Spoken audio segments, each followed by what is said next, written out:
who always causes a bit of a divide in the nation. Yes. Meghan Markle, right? What has she done now? Meghan Markle's perfect fairy tale doesn't match the paperwork. So as you heard, it is a rare complication. The announcement was polished, but the records were broken. Suffering from postpartum preeclampsia. We can have a quick listen, actually. Royal history demands transparency, yet secrecy is all we've seen, and the contradiction hiding in plain sight could shake the monarchy itself. Postpartum preeclampsia is when you have high blood pressure and also protein in your urine after giving birth as well. And it can come, if misdiagnosed, with serious complications such as seizures. So why does Princess Lilibet's story look so different? And what are officials refusing to show? And we both had very similar experiences, though we didn't know each other at the time. With postpartum. Yeah. In June 2021, Meghan Markle and Prince Harry told the world they had welcomed a baby girl in California. She was named Lilibet Diana, a blend of Queen Elizabeth's childhood nickname and the late Princess Diana. The press celebrated. Photos showed a smiling baby in the grass. Headlines framed it as the next chapter of a royal fairy tale. Trying to show up mostly for your children. Yeah. But those things are huge medical scares. I mean, life or death. Truly. So she's opened up there about having postpartum preeclampsia. But almost instantly, keen observers noticed details that didn't sit right. Reports suggested that when researchers cross-checked California's records, something was missing. And what they did find contained codes that didn't match. Fans online began asking, how could such a historic birth, one that determines succession to the throne, have paperwork riddled with anomalies? To understand why this matters, you need to know the rules. Condition, and I think celebrities, and we've seen particularly in issues of emotional health, the two boys, William and Harry, have gained so many yards. Brilliant. So if this helps a woman come to terms with it and she can now turn to her girlfriends or her doctor or her partner, we encourage that. Commentators often point out that 4 conditions define whether a royal child can inherit the crown. The parents must be legally married. That marriage must be recognized by the Church of England. The child must be conceived naturally. And the baby must be born from the mother's body, with the event publicly recorded and verified by medical professionals. Those rules aren't modern inventions. They're safeguards designed to prevent confusion about the bloodline, and in the past they were enforced with rituals of transparency, signed doctor's notices, palace announcements, and public records for all to see. Every detail was meant to leave no doubt. But critics say that with Meghan and Harry's children, those traditions broke. There was no palace easel, no official medical statement, and no transparent confirmation from British institutions. Instead, the story relied on press releases, selective photographs, and documents that raised more questions than they answered. Fans online shared screenshots of a birth certificate showing a state code that didn't belong to California at all. Commentators speculated that the physician tied to the birth left her practice almost immediately afterward. Reports suggested that California's Vital Records Office even issued what's called a Certificate of No Public Record when requests were filed. Each of these points alone might be dismissed as an error, but together they created a storm. A storm that critics argue the palace and the Sussexes have never addressed directly. This isn't just about gossip, it's about the foundation of monarchy. Archie is listed as 6th in line to the throne. Lilibet is listed as 7th. If the paperwork doesn't meet the rules, that placement could be challenged. And when questions about succession surface, history shows they never fade quietly. Well, we know that in the 12 months of September last year, Dermot, incidents of customer theft rose to nearly 20 billion, and they've got a value here of some £2 billion. Well, that's what they know about. For centuries, disputed births have led to civil wars, abdications, and dynastic crises. The stakes today may not be swords and armies, but they are political credibility and public trust. And in 2021, that trust was placed in a story that may not add up, which is why the next detail, a single number printed on Lilibet's certificate, became the spark that ignited this controversy. The number was supposed to confirm the story. Instead, it cracked it open. On Lilibet's certificate, the state code read 105, but California's code is 104. It may look like a small detail, but in legal paperwork, numbers are everything. And in this case, that tiny mismatch turned whispers into worldwide suspicion, because according to government charts, Code 105 doesn't belong to California, it belongs to Colorado. Fans online immediately picked up on the discrepancy. Comment sections filled with side-by-side screenshots of state charts, highlighting how 104 always meant California. Commentators speculated that if the certificate carried 105, then it wasn't issued in the right place at all. Reports suggested that when researchers formally requested the record from California's Vital Records Office, they didn't get confirmation of birth. Instead, they received what's known as a certificate of no public record. For ordinary families, that might be dismissed as a clerical error, but for royals, it's unprecedented. Every child before had their details confirmed in full.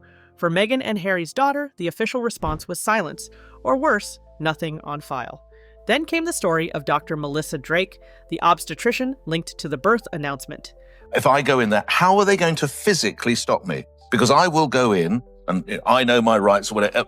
That is what concerns me. Within days of Lilibet's supposed delivery, she closed her practice. In a public notice to patients, she wrote that she needed to focus on her own health and her family. That explanation might sound innocent, even sympathetic. But critics online immediately connected dots, pointing out that her husband operates a fertility clinic. Memes circulated comparing the timing to television plot twists, suggesting alternative scenarios about how the child was born. Word spread fast. If the doctor who oversaw such a historic delivery walked away from medicine days later, what did she know? The questions piled up, but no answers came. As the speculation grew, fans drew comparisons to Archie's birth. In 2019, when Archie was born at Portland Hospital in London, the official process already looked unusual. There was no medical easel placed outside Buckingham Palace, no signatures displayed for the public. At the time, many brushed it off as Harry and Meghan modernizing traditions. But with Lilibet, the gaps widened. Commentators began saying this wasn't modernization, it was opacity. And opacity, in royal terms, breeds doubt. Every unanswered question about paperwork fed new theories. Some claimed it was a simple clerical error. Others whispered about surrogacy or adoption. A few even suggested deliberate cover-up. What united all the speculation was a single demand: transparency. Because if California says no record exists, and if the codes point elsewhere, then what is the true story behind the announcement? The royal family's silence only amplified the noise. Buckingham Palace refused to confirm details, pointing all inquiries back to the Sussexes. The Sussexes themselves never addressed the code mismatch or the missing record. For fans, that silence was deafening. And in a digital world where unanswered questions breed memes, hashtags, and conspiracy threads, the story only grew louder. What began as one misprinted number now looked like the beginning of a full-blown institutional crisis. You've got somebody there, they might not be earning much above the minimum wage, they're working all those hours, and then somebody else just wanders in and takes what they like. And I just think it's utterly humiliating for the staff. And also, I think it points to this general sense in society that everything's going wrong, it's all falling apart. The internet had done its part, but then came the investigator who decided memes weren't enough. Instead of speculation, they wanted proof, so they went straight to the source, California's Vital Records Office. What they uncovered wasn't just confusion, it was confirmation that the paperwork didn't align. And suddenly, the scandal moved from internet rumor to documented fact. Reports suggest the investigator filed an official request, complete with fees, dates, and names. The reply was blunt: no record found. Instead of a standard birth certificate, the state issued a certificate of no public record. Fans online shared the email screenshots pointing out that California's Code 104 had never changed, while Lilibet's document still carried the mysterious 105. Not satisfied, the investigator picked up the phone. According to their notes, the call lasted exactly 25 minutes and 45 seconds. On that call, a staff member confirmed California always uses 104, never 105. It wasn't imagination, it wasn't online rumor, it was verified by the very office responsible for the documents. That was only the beginning. Next came the UK angle. Under the Freedom of Information Act, the investigator wrote to Parliament asking for confirmation of Archie's birthplace at Portland Hospital. The reply was another shock. Parliament said it wasn't a hospital and therefore couldn't verify anything, instead pointing the request toward Buckingham Palace.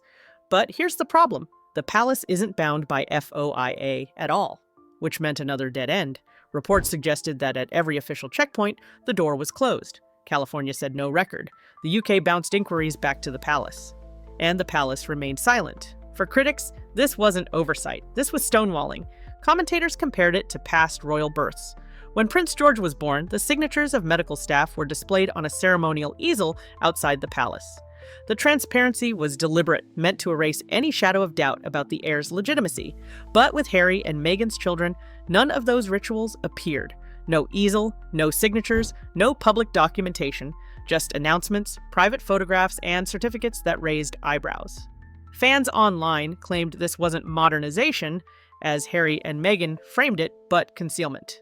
And concealment, especially in royal history, has always been explosive. The silence also triggered speculation about motive. Some said it could be a clerical error, never corrected because of embarrassment. Others pointed to the fertility clinic connection, suggesting surrogacy was possible. And a few theorized about adoption, a scenario that would directly clash with succession rules. We didn't need to all warn each other who was about, because you got to know the faces. You don't necessarily need technology. It's quite often is the same people coming in. Regardless of which explanation people believed, the perception of secrecy united them. And in public perception, secrecy often matters more than fact. If institutions refuse to clarify, audiences will fill the silence themselves, which is exactly what happened here, as every unanswered question sparked new headlines, hashtags, and viral debates. At this stage, it was no longer just about Lilibet's certificate. It was about the credibility of the royal family's most sacred institution, the line of succession. And when credibility falters, the consequences are never small. By now, the paperwork mystery wasn't just a niche topic. It had exploded into mainstream headlines, viral hashtags, and endless TikToks dissecting every detail. And at the center stood Meghan Markle and Prince Harry, silent, polished, but increasingly cornered by a storm they couldn't control. The contradiction between their narrative and the documents was now front-page news. And for the royal family, history shows that when succession is questioned, the fallout can become unstoppable. Fans online didn't hold back. Memes mocked the missing 104 code, with one viral post comparing it to printing a passport for Paris, but coding it for Peru. Twitter threads went viral, tallying up every oddity: the vanishing doctor, the no record found notice, and the forbidden titles appearing on a US certificate. Some fans defended the Sussexes, calling it a witch hunt, but others said transparency was non-negotiable. One TikTok with millions of views argued, if George, Charlotte, and Louis had their births verified on palace easels, why not Harry's kids? The comments section lit up, with users pointing out the double standard. In the digital age, those viral side-by-side comparisons carried more weight than palace silence. Insiders added fuel to the fire. Commentators speculated that palace officials were quietly uneasy, but unwilling to address the issue. Reports suggested that aides feared opening the door could lead to legal and constitutional headaches, especially if succession rules were deemed broken. Some even whispered about parallels to past royal crises, like the abdication of Edward VIII in 1936, where personal choices clashed with institutional demands. Historians warned that once questions about legitimacy surface, they rarely disappear. Instead, they echo across generations, staining reputations and undermining public trust. The industry response showed the ripple effect. Broadcasters debated whether to reference the controversy in royal specials. Commentators on British morning shows asked if the monarchy could withstand another credibility hit after decades of scandals. Meanwhile, US outlets focused on the legal angle. What happens if official American records can't confirm what the palace insists is true? Reports suggested that law experts were being asked to weigh in, noting that succession isn't just ceremonial, it's constitutional. A discrepancy left unresolved could, in theory, trigger parliamentary intervention down the road. And with billions at stake in royal tourism, image rights, and media deals, commentators warned the cost of silence could spiral beyond reputation. But perhaps the sharpest edge of the drama came from ordinary voices. Fans online claimed that this wasn't about Meghan or Harry personally anymore. It was about the monarchy's refusal to provide the transparency it always demanded from others. If it's all legit, one viral tweet read, then show the paperwork. That simple challenge, retweeted hundreds of thousands of times, captured the heart of the issue. Because if even one of the 4 rules of succession wasn't met, the foundation crumbled, and nobody wanted to admit what that would mean. When the dust settled, one truth remained: the questions weren't going away. For Meghan Markle and Prince Harry, silence had been their shield, but now it looked like a weapon turned against them. Because in the absence of answers, every gap was filled with suspicion. And suspicion, when attached to the monarchy, doesn't fade, it multiplies. The fallout was no longer just about a single child's paperwork. It was about the credibility of the royal institution itself. Commentators warned that the monarchy had stepped into dangerous territory.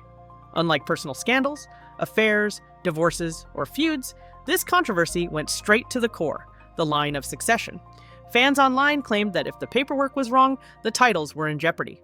Legal analysts on talk shows speculated that future parliamentary debates could be forced if doubts grew louder. Reports suggested that even within Britain's political class, some saw the story as symbolic of a deeper issue: how an ancient institution adapts or fails to adapt in a world of digital transparency. After all, in the 21st century, one screenshot can travel faster than any palace statement. Financial consequences loomed too. Royal experts noted that the monarchy generates billions annually in tourism, merchandise, and media rights. Anything that shakes public confidence threatens that stream. Commentators compared the situation to Hollywood studios losing trust in a star. If the brand falters, so do the profits. Already, polls suggested that younger generations in Britain were less attached to the monarchy than their parents. This paperwork scandal, trivial as it might seem on paper, risked becoming the lightning rod for bigger cultural shifts. If the royal family couldn't answer basic questions, why should it be trusted with national symbolism? Meanwhile, fans across platforms kept the story alive. TikTok creators dramatized the "no record found" notice with reenactments. Twitter debates spiraled into thousands of comments about transparency, privilege, and accountability. On YouTube, commentators broke down every piece of evidence, comparing it to past royal procedures. The collective verdict wasn't uniform, but it was relentless. The demand was simple: clarity. And until that clarity arrived, the shadow over Archie and Lilibet's succession remained. That's where the scandal leaves us today. A royal family with centuries of tradition, faced with 21st century scrutiny it can't control. A couple who once promised to modernize the monarchy, now caught in accusations of concealment.